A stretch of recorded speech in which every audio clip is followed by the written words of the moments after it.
Okay, hi, I'm finally posting again. Sorry if I sound weird. I am not used to this because I haven't posted in like 5 or 6 weeks. I don't know. Um, I'm so glad I didn't say 6 or 7 weeks because a few people in the comments start saying 6, 7 all over my videos. I'm going to crash out so hard that I'll probably just stop making YouTube videos in general. And you would not want to upset my aunts about that. So please do not do that. But yeah, I decided I probably want to do another saxophone video. So yeah, we're just gonna get my saxophone set up here. I've had school off for like 5 days in a row, so and yesterday was a 2-hour delay and then fully canceled after a bit. I had a 2-hour delay school day, I think Tuesday, maybe Wednesday. No, wait, yeah, it was Tuesday. It was Tuesday. And, yeah, that was like the only time in about 2 weeks that I actually had school because there was so many snow days. If you guys live, if anybody watching this, which you guys probably are watching this because I make these videos in Virginia, so you're probably watching this in Virginia or just in America, you know just how snowy it can get right here. Like, sure, most of the time it's kind of dry, maybe doesn't pack well, but we had like 5 or 6, maybe 4 snow days in a row, and most of the time it was just snow from the last day. First we had like really good wet packed snow, like me and my sister had a snowball fight. It was very, very wet. It was like packed very well. So if you packed it enough, it was like rock solid. I made like a big snow rock out there and then stuck a plastic baseball bat in it and did some like sword in the stone business there. So yeah, that's a lot of crazy snow day stuff happening. And so yeah, that's pretty much what my week has been like.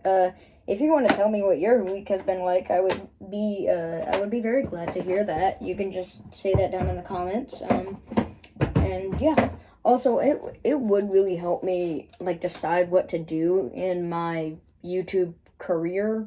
Kinda. I'm only 12 years old. Like I don't really have a career, but it would really help me out if you could like say some stuff in the comments to like help me know what you want my motive to be. So what I was going to talk about today was a thing that I didn't really, hold on, I'm going to move this over a bit. So this is a thing that I didn't really talk about in my last saxophone video, which was again like 5 or 6 weeks ago, and it was a very long time ago. I didn't really talk about it much because I had to do homework, but I don't have any homework, so now I can talk about it fully. So what I was saying is, what was I saying last video? I totally forgot. Okay, so basically, I was just saying the basic notes, I'm pretty sure, and your embouchure. Hopefully, a lot of you who are actually trying to learn saxophone know what a saxophone embouchure is. If you don't, probably you might want to go check out Better Sax's channel. He's way better at this than I am. So I don't really know why I'm not competing against him, if any of you think that. I'm definitely not competing against him. I'm just exploring my creativity and my love of music, and I hope you do that too. So that probably sounded like a cheesy cat poster, didn't it? Okay, so what I was saying is sax embouchure, hopefully you got that down because I am not explaining that again, and then fingering. Now, here are the typical notes. Now, this is just these 3 buttons right here. This top one does not matter. The smooth one, if you have your saxophone right now, do not touch the smooth one with your index finger. This is the one. And also, this tiny button doesn't really matter much either. Well, it does, but like eventually. It's just that's in pretty complicated music.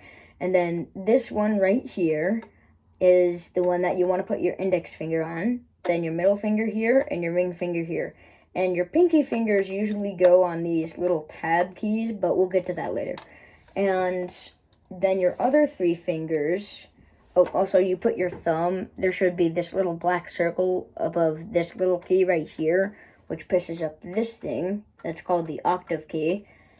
So you put your thumb there, index finger, middle finger, ring finger, and then your other three fingers go here, here, and here.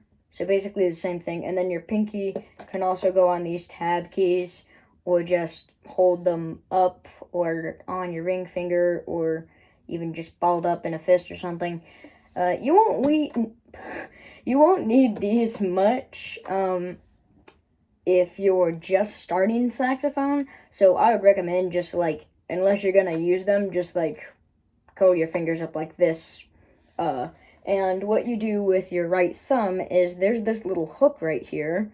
You just put, you probably can't see, you put your thumb under that, and then those three finger replacements I talked about earlier.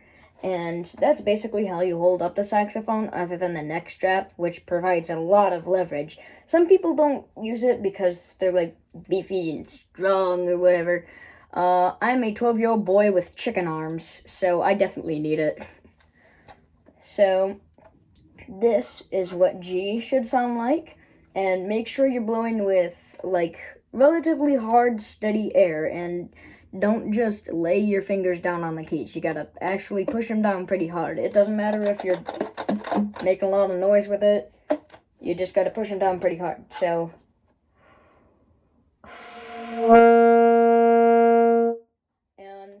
one other quick thing, it really matters of your posture, so also your mouth posture technically too, or I guess it's just embouchure, but like if you're playing like this with barely any lip on your mouthpiece, no, that's not, you need to have your lip at about like right here on the reed.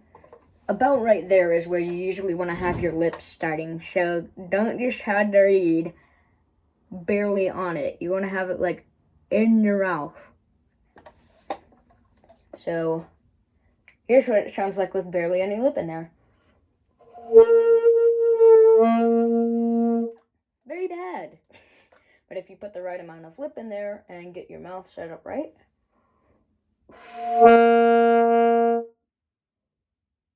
Ta-da. And then there is A, which is just two fingers.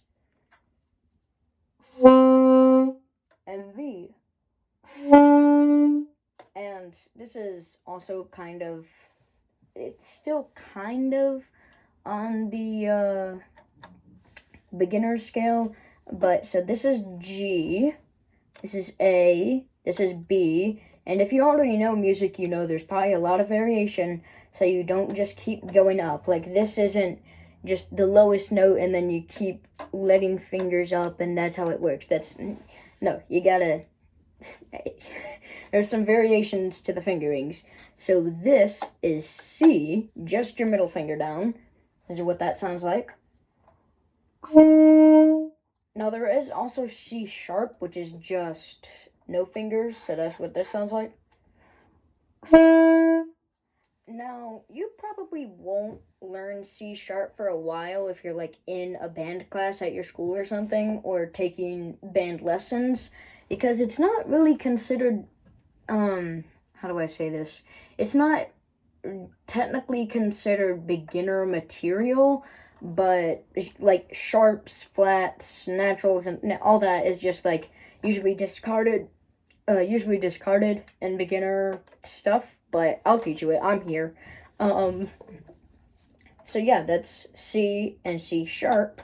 Only sounds slightly different. This is so the first one's C. It's C natural, then C sharp.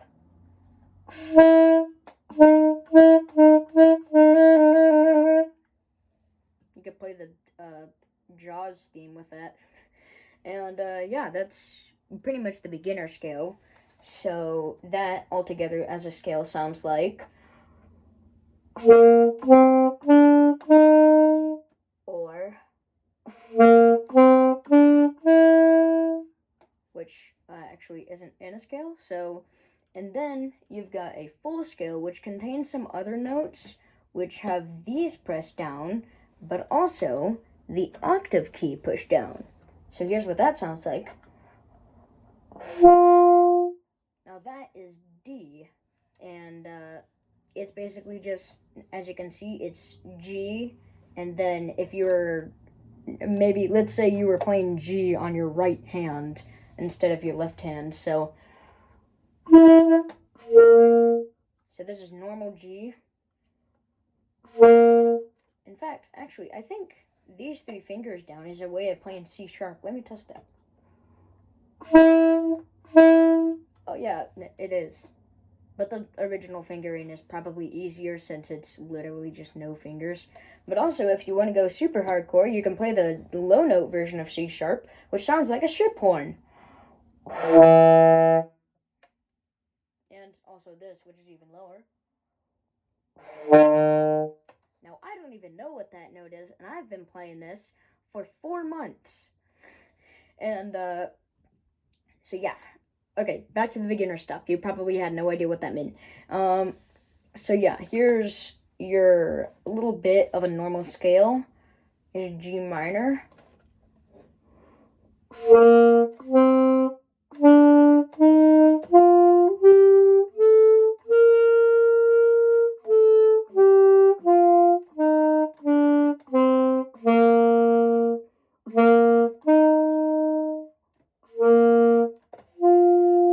Okay, I'm just going all over the place, but the first part where it was just gradually going up and up, that's your scale. That's a G minor scale, I'm pretty sure, and those other few notes before the D, or after the D, this was E.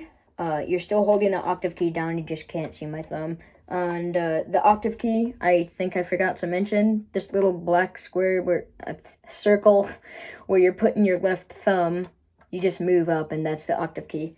It just makes a lot of high notes. It just makes notes higher. So let's say you have, let's go with G. This is what G natural sounds like. And this is what high G natural sounds like. Oh, wait, I was already playing the high version. I put too much air in it. Hold on. Normal G. And high.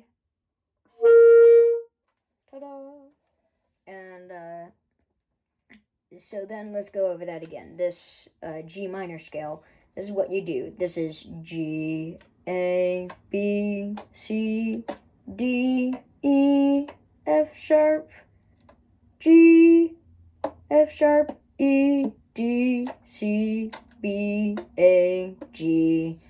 Now, F sharp is just your middle finger on the right hand. You can also play the low note version of that, which is just that without the octave key.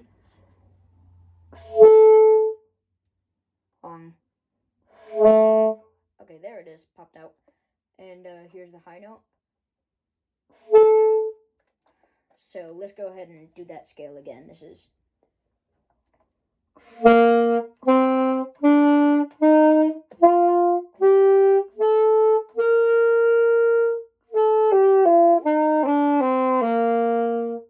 Now you can go your own pace, you don't have to do what I just did.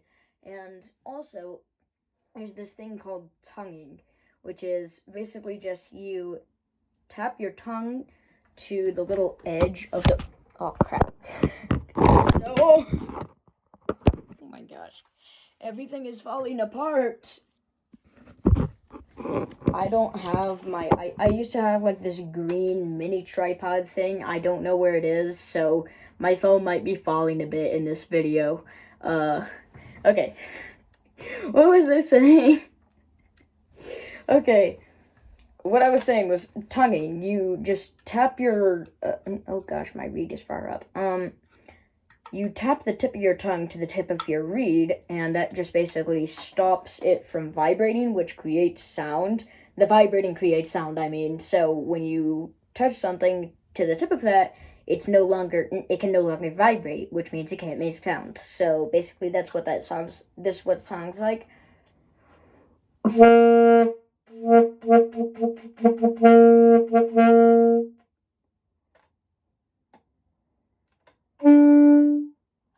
Ta-da.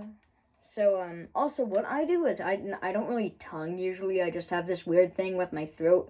I don't think a lot of people can do it, but I just like stop the air. It's kind of different than just stopping breathing altogether. Stopping breathing. That has a different sound because this is just you stop breathing. Oh gosh.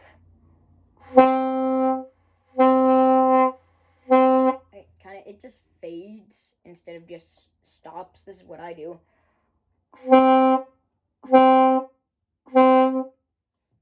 Ta-da. So yeah, there's the difference. You can't just stop breathing. You either gotta tongue, or if you know what I'm talking about with my throat thing, you can just do that. Most band instructors do want you to tongue though, so I would probably do that if you have a strict band instructor. My band instructor is just like really loosey-goosey. He pretty much lets you do whatever you want. Yeah, he cool.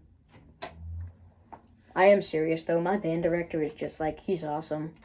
And, so yeah, that's tonguing for you. A lot of songs have tonguing. If you don't have a song with tonguing, with like actual sheet music, it's probably a very, very, very beginner song. So usually band directors teach you tonguing like right off the bat. Like you learn G, A, B, maybe C, and then tonguing, straight to tonguing. So yeah. And also there's a thing called slurring, which is basically what you do if you don't know how to tongue, or sometimes when you do know how to tongue, you do that in a song. If you see a little line above sheet music that's like connecting the two note heads, then that's what a slur is. You just transition to the next note without tonguing. So this is what, let's do Jingle Bells while tonguing.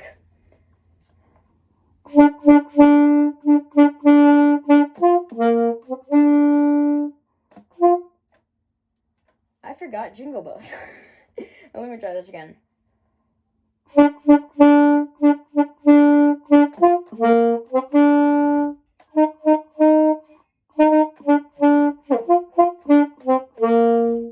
That was with tonguing, so then let's do it while slurring. And no, this is not the cuss word type of slur. You are not slurring. Don't slur. Okay.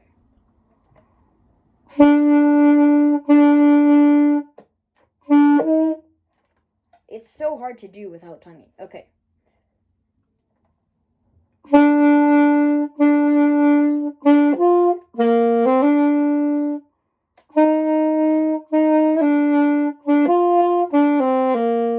Now there was some tonguing in there, but not a lot. Now here's what like full no tonguing sounds like. Wait.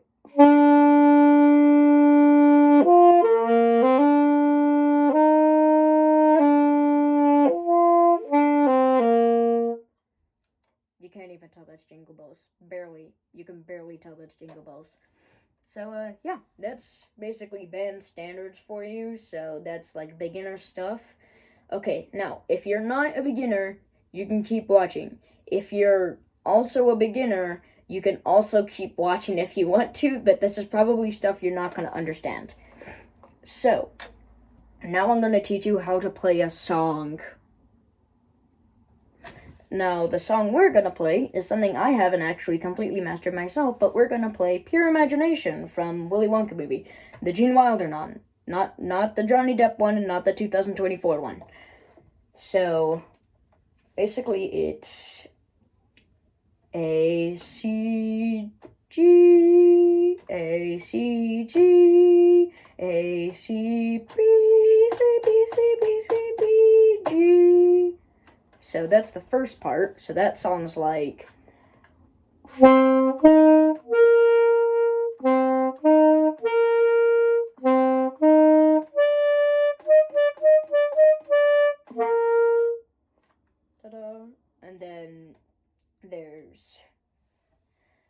A, C, E, F, G, E, D, C, B, C, B, C, B, C, B, C, oh, A.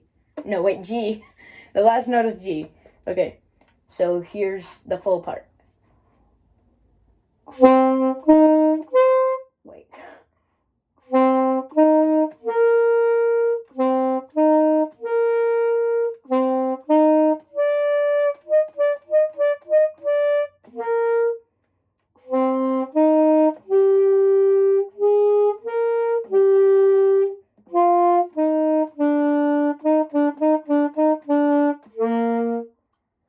So that's how you play a part of that song. You beginners can definitely try to learn that song. You can look at the sheet music. If you need help with sheet music, I'll probably make a video on that. So yeah. Okay, bye.